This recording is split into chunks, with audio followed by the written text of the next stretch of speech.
Megan and I are going to explore and see what the art world has in store for us this year. So let's hit it. This is Natalie, the archivist at the Pagsburn Gallery, yeah. Pagsburn Gallery. And she's going to explain to us who this artist is and what's going on here. Sure. The artist's name is Adam McEwen. The title of this booth is I Am Curious Yellow. What caught our eye was this story about Caster Semenya. Okay.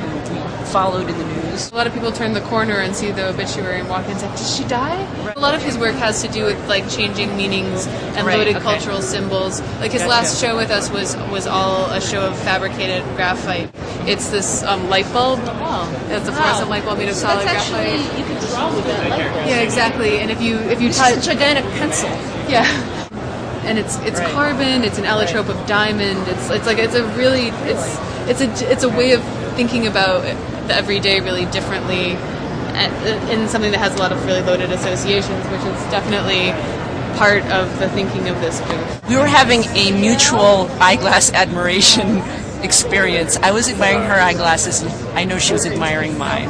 Chuck Close is an important living American artist, blue chip, and you see how he creates these images with using these little squares. That's been his style for forever. And Megan has just informed me that there's now an iPhone app that creates Chuck Close designs. So every artist can be reduced to an app. And the artist is Maria Abramovich, who is one of the most important performance artists of our time. I like this a lot. I like that it's very subtle, and yet it's actually alive, probably a loop that's playing over and over again for a certain amount of time. Screen burns out, though. You know, we are living in a very brown society. It's very ungreen. It's sucking up a lot of electricity to keep that alive. So, I don't know. You know, art has a lot of conflicts involved in it. We're standing here in Rona Hoffman's gallery, and she has on display a lot of Mickalene Thomas. And if you guys remember, we covered Mickalene Thomas a couple times last year. We also designated Mickalene as one of the top 25 important lesbians in 2009.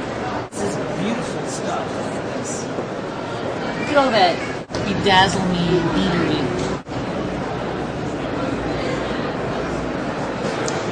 The story of Chicken Little.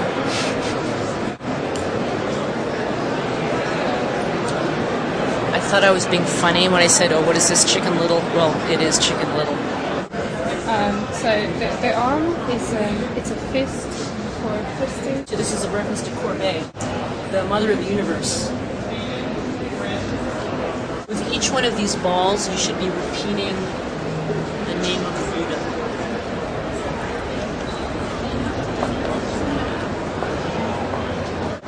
Megan, you said you're not really into abstract expressionism and you can't stand like Jackson Pollock type stuff, but what do you think about this? I like this much more than like a Jackson Pollock. I think they're gorgeous. I mean, look at this one against the wall, this long one. I mean, that's quite.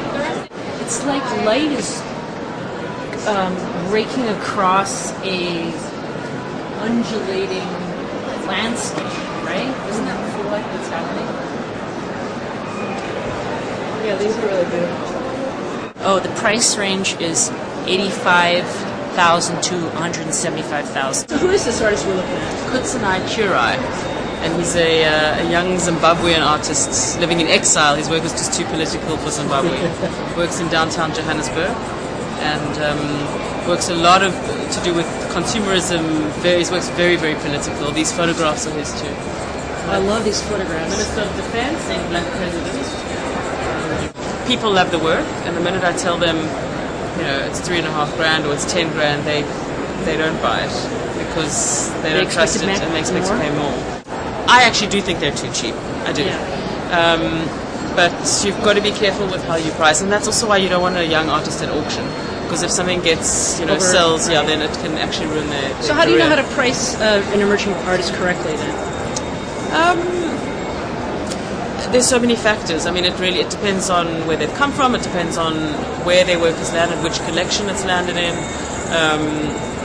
A lot of it's gut. You know, a lot of it is that. Hey everybody, we're at the Armory Show in New York City. And what are you guys doing here?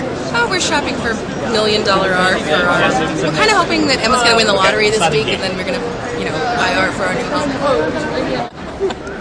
Okay, we're fast. A lesbian purse No, moment. look at this. Look at this piece. Yeah. I think it's about the animalistic instinct of musical composition and performance. So that this represents ultimate refinement, and that represents a piling up of millions, or in fact trillions of years of evolution.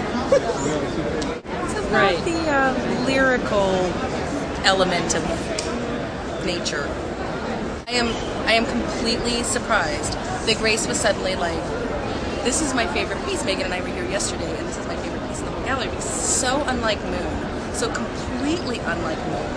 That's one of the things that you always usually find offensive in pieces that we argue about. You're like, oh, but this is something, isn't about something. It's about a concept, and it's not actually representative of something. Yes, right. Which is what you always say. Yes, it's true. But except for this is about the relationship of the painter, the medium, and the ground. That's the intimate relationship that you miss when you look at any other painting that has a subject. This is sex. This is sex. Okay, she's taking this too far. No! This is an orgasm of the painter and the material. Okay, number one, Grace almost never likes anything that isn't like, she does not like a wink. She does not like a reference to something representational. But also, the other reason I was surprised is we never disagree, and I had like a feeling of physical revulsion. So, explain my feeling of physical She revulsion. hates this art. I think it's beautiful. I am really drawn to it. Okay, this is what I want to say about art. Art is like women. It's like your taste in women. You can't say. Wait, what are you looking at? Elaine turned red and looked different. Elaine, this is true, right? So it's like you can't. We all love women, right? We all love the scent of a woman, but you have a certain type, and I can't say to you like my type. Like I love the prof, and I think prof But is you wouldn't cute. bang her. I would never bang the prof. I would never bang the prof. Well, one, because I'd cut your throat. Yeah, besides that, but I wouldn't. The prof's not my type. Right, of course not. As far as someone to sleep with. Come on. So this is the point. Art is like that. There's something inside someone that calls to you, and you can't quite pinpoint it. You can try and put it into words, but it's like falling in love with someone. You don't know what it is. Why one person thinks that is the most beautiful woman in the world, and someone else thinks, why are you falling in love with that person? Yeah, but you normally it's like discuss that. things in terms of construct. So when you feel someone who has that affinity in the deepest part of their being, you know it, you feel Okay. it. And this is a guy. This This is not even a lesbian painter we're looking at. This is some guy, but I feel it.